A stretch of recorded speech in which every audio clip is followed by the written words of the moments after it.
pre-show routines, pre-show rituals? Yeah, well, you know, obviously at the hour. Good afternoon, ladies and gentlemen of the Doctors. It's happening right now. This is your hour call. This is live Absent theatre, from folks. today's performance is Mr. Jamie Wade. His ensemble plot will be covered by Mr. Chris Scalzo. There you go. Not performing at this performance is Mr. Sean Murphy. His ensemble plot will be covered by Mr. Gavin D. Andrews. Right. Okay. Conducting this performance is Ms. Kelly Dickerson. Hooray. Vocal warm-up is commencing in the rehearsal room. That's vocal warm-up in the rehearsal room. Thank you. All right, see ya. There you go. No. So yeah, pre-show routine. Pre-show routine. Putting our makeup on, hair in pin curls for the wigs, and vigorous doing a vocal warm-up. Yeah. And I tend to chuck the iPod onto my speakers, which are over there, and just have a little interpretive dance around the room to get my blood going as well. Yeah. And I tend to listen to Adele. Yeah. Right. In Melbourne. So just getting in the zone. Yes. Can we tell a story? Can I just quickly say that is this like part of the ritual as well? What, Moscow? So you don't forget where you are. Like Yeah, that's right. Yeah. I came into my dressing room the other day and my dresser had moved most of the set in here. Not the set, but a Moscow cityscape into my dressing room. Unfortunately, that's all that remains. So I couldn't get into the bathroom. Can I also ask, just going back a little bit, just say you're on a two-show day and you get up you get up in the morning. First thing you do is you think about, like, you know, how's the voice going? Do you do it with siren? Do you do, is there a little thing that you do? The first thing is there I anything think you about do at home to prepare? Well, the first thing I think about is, oh my god, I need a coffee. That's Right. always the first thing for me. I don't talk before I get into the theatre generally, or much at all when I'm not in the theatre because I can't sing the show otherwise. Right. Yeah. Do you know any sign language? No. Right. I like to use a pen and paper. I should say that question was asked by Ebony Perkins. So Ebony, thanks for that. Hi, Ebony. The second question comes from Madison Whitney, and she asks, what has been the funnest, most memorable moment in the show so far for you? I might actually put another slash on that and say embarrassing. Oh, right. Mine actually happened last week on stage. Right. No, really? Because in Brisbane, I think we're all a bit aware of the fact that the props seem to know that it's nearly the end.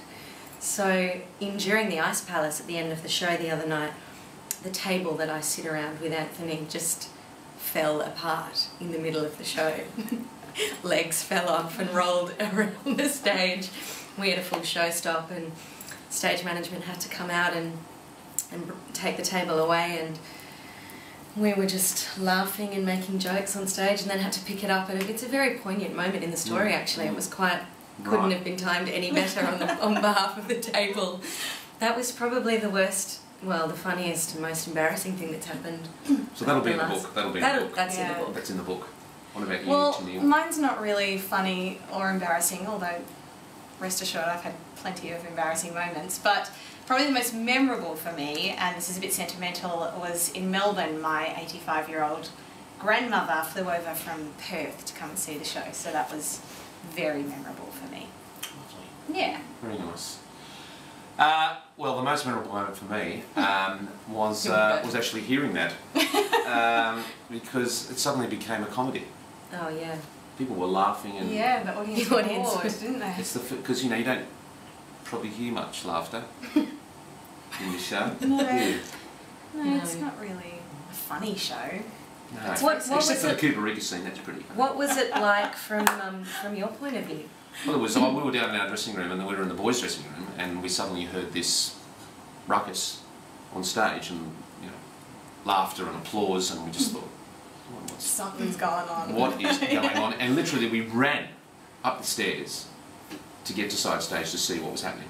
Yeah. And I got there just in time to see you having this sort of dialogue with Kelly in the pit, like, are we going to pick it up? What did you say? We'll be with you in a minute. I said, I put my finger up and I said, 1 moment please. One moment, The please. audience. Right, very good. Jemima. Call for Fantastic. props anyway.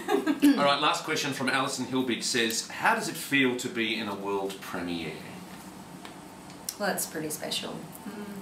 It's a great honour as Yeah. well.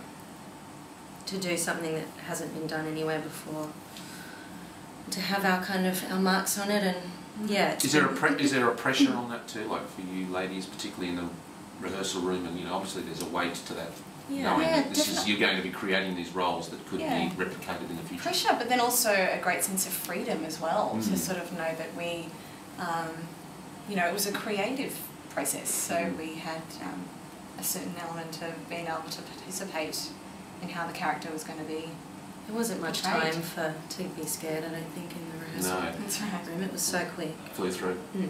Well, Taneel Van Zyl and Lucy Maunder, thank you for joining us on the blog series. Thank you. Better let you go. We've got a show to do.